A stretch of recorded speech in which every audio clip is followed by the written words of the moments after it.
Football is back. Time to celebrate this Saturday. Watch all 32 teams take the field for the first ever training camp back together Saturday, fueled by Gatorade.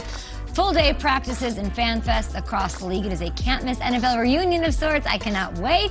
Leaving for Green Bay after this show to be there for all of the festivities in the center of the country and all over coast to coast. It is back together Saturday. That is tomorrow morning, early. I think Andrew Siciliano kicking off coverage on NFL Network. Nice. He is going to be on Inside Training Camp Live with Willie McGinnis down in Miami. Nice little cush gig for those two on Willie this Mack? Friday. Yeah, Sean O'Hara 3 hours sleep. is here. Kyle Brandt, Nate Burleson, I'm Kay Adams. This is Good Morning Football. We are leading you into that Inside Training Camp Live coverage this morning as we are presented by Rocket Mortgage live in New York on this 30th of July. It is time for some headlines. Let's go Packers. Let's go lead block. Lead block, let's do it. Okay, saga's over-ish. According to our very own Tom Pelissero, the Packers and Aaron have agreed to a rework deal, moved around some cash, freed up some decimal points, did the whole thing with the cap room for Green Bay in their favor. And for Rodgers, the length of his deal goes from 3 years to 2. Money speaking wise, I know it's not important or a driver for him, also worked out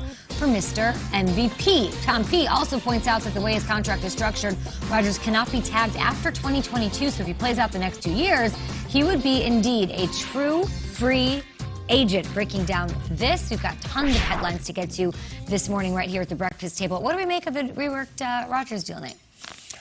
I feel like he's laying down the blueprint for premier athletes, superstar athletes, maybe even megastar athletes to control the narrative at the end of their contracts if they don't like it. I mean, this is unprecedented. I know we've seen it before in some form or fashion, but for everything that went on this offseason, and him to land, to walk into training camp just minutes before it kicks off, and then us here less than a day or two later that they have worked out a deal where they basically are chopping off the end of his deal, putting him in a position where he's only playing a couple of more years.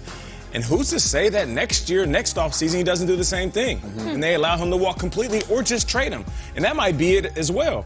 2022 might be on paper, but they might trade him before they even get to that point. So this is big.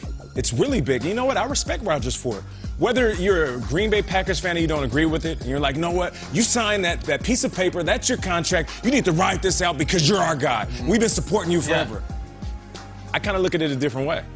If you have enough power, then you wield it in this situation. And if everything works out, it's all good. I know we'll talk about it here in a little bit, but if it doesn't work out, then it's all bad. It's crazy because he did wield his power. And who has more power than Aaron Rodgers? Nobody. And it still didn't shake the house. Like, he's still there. Yep. He's still here. We're still talking about him. It's hard to make sense of this. Like, what is just the basic bottom line? So he's under contract for 2 more years. Like, that's all we know. And maybe this made him a little bit easier to trade him. But still, we're talking about they'd have to trade Rodgers. Like, that would be still nuts. And I think a lot of what's interesting about it is take the contract ins and outs aside. How is he going to play? How are these next 2 seasons going to go? Because let's just say Rodgers gets to the Super Bowl this year. Let's say they win it. Okay. Let's say the 2022 season, he's an all-pro. You're not going to keep him? You have to. He's still the top quarterback in the league. And then it's also interesting because then that would be 3 years on the bench for your first-round draft pick, Jordan Love. That doesn't make sense. So it's still unbelievably messy, and I just think one more little dollop of mess on top of it. Give me it. What's the deal with Devontae? So Devontae doesn't have a deal. Doesn't sound like he's ready to bend over backwards to sign a deal. So is he going to play this thing out? Because then are we talking about some massive, like, we're going together orchestration? Like it's Jordan and Pippen together? I don't know.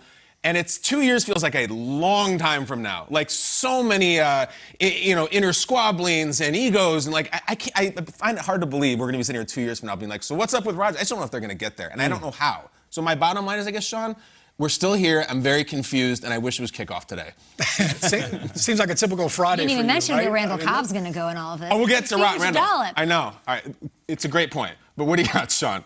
Yeah, everybody's expecting Cobb to ball out. Look, the contract, to me, it's a non-factor. Like, nothing has changed. Look, I get it. All right, fine, you lopped off a couple of years.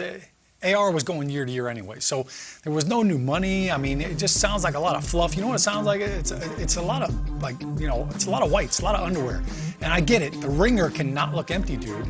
So it's just kind of a whole lot of nothing. And I really look at it like, for Aaron Rodgers, it was more about the relationship and the compromise. Any great relationship that anybody's ever been in, look, you have some compromising, and it wasn't about the contract that he really wanted. He said it wasn't about the money. It was never about that. It was about being appreciated, not being taken for granted, and being allowed to, as you talked about it, like, look, people are coming here to play with me. Yep. They're coming here for me. Yep. Let me have a say in some of that, and let me help me help you. Help me help you. I like that. I mean, losing that third year off his contract gives the Packers more flexibility, gives him more flexibility going forward. A compromise, as you said. Win-win going forward. It is a bit messy, though. NFL Network's got boots on the ground at all training camps around the league. Our guy, Steve Mariucci, caught up with the Packers head coach, Matt LaFleur, yesterday, asking him about the return of his MVP QB.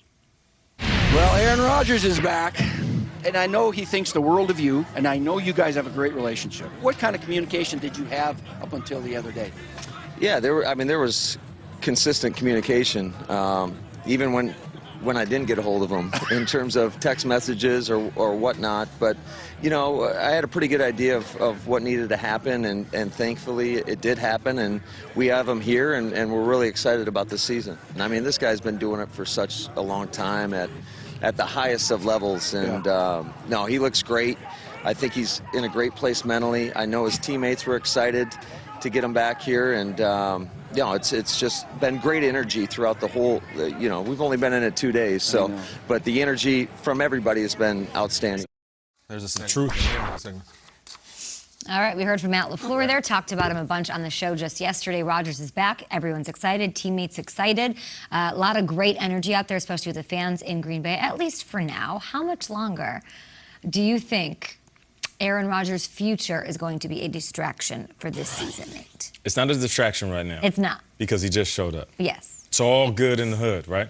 Aaron Rodgers shows up, just like every other team that has Super Bowl aspirations. They are Super Bowl contenders. But as soon as it falls apart, then everything points back to this offseason. It might even point back to this past 24 hours where people point to this contract and say, well, the season's not going well. We're getting heavily criticized. Like, why would I have the back of Aaron Rodgers, who doesn't want to be here, probably is going to get traded next year after we're done? Yeah. Davante Adams, who wants more money than he wants a Super Bowl. And this isn't a shot at Davante. I don't want Davante to hear this or Aaron Rodgers. I'm just saying there could be some players in that locker room, Shauna, and I know you feel me on this, that aren't looking at Aaron Rodgers and Davante as the big brothers. They're looking in the mirror saying, what about my contract? What about my career? I thought this was ride or die for the squad. Sure. I thought it was these colors, they live inside me and I bleed them. No. That isn't the case anymore when you see Davante and Aaron Rodgers from what it looks like, outside looking in, having a very selfish approach to their career over the next 2 seasons. So when it's all good, it's good. If they win a Super Bowl, you won't hear a peep out of the Packers organization. But as soon as there's a problem, offense doesn't play well, somebody gets injured, it doesn't go the way they want, you'll start hearing these whispers because guys are thinking about the mass exodus between Aaron Rodgers and Davante. They're not necessarily thinking about 5-6 years from now that could be the goal of creating a dynasty. It doesn't seem like we're going to get a dynasty. What happens with Randall Cobb drops it on 3rd and 7? And a crucial play. None of that. That doesn't matter. If he doesn't perform those wide receivers like Equinemius St. Brown. Well, I got takes on Cobb. I think Cobb's a great topic. Yeah. I really do. Because he's sort of like, I don't know, almost like the other woman or the other man in this. Like, it's very personal with Cobb. And I think, Nate, to what you're saying, the luxury they have is the football's always good. They're not going to struggle. They're not. They're going to go up and down the field. They're incredible. I don't think football-wise they'll struggle. I know you disagree. That's fine. All right, the good is I really think that all these guys ride with Rodgers. I really do. The Lazards, the MVS, I think they know what time it is, and I think if they didn't ride with him, we would know. And there'd be leaks and comments, and maybe there will be, but not now. The Cobb thing. What I did not like from yesterday is Brian Gutekunst in his press conference came out and just straight up admitted Cobb is only here because Rodgers wanted him, which I don't think is good in terms of Cobb's welcome. He's a great guy, super hard worker, and a beloved player. He's like, well, you're only here because he wanted you. But let me just, the hypothetical here. What if they cut Randall Cobb? What if in the I'm talking about in training camp, like last cut, just cut him. You're out of here. It's $5 million. They could probably eat it. That would be the ultimate shot across the bow because the players love him. Rodgers basically brokered it. And then we have, like, civil war. Like, that is when that it becomes a huge distraction, extremely personal. And I'm not sure that they won't. Like, that could be it. Why would they do that? Because he's not good enough or because they want to send a message back to Rodgers? Rodgers, a lot of people's takeaway was in his press conference, open fire on the Packers, like a flamethrower. And if they're sitting back and you're like, all right, we'll play along for a few weeks, but like, no, we don't have Randall Cobb in our future plans. He's gone. And then we're going to put Amari Rodgers in. Like, then it gets really nasty. Yeah. Really nasty. Yeah, if they cut him, it would be ugly for Aaron Rodgers. But the other part is true, too. If somebody's better than him,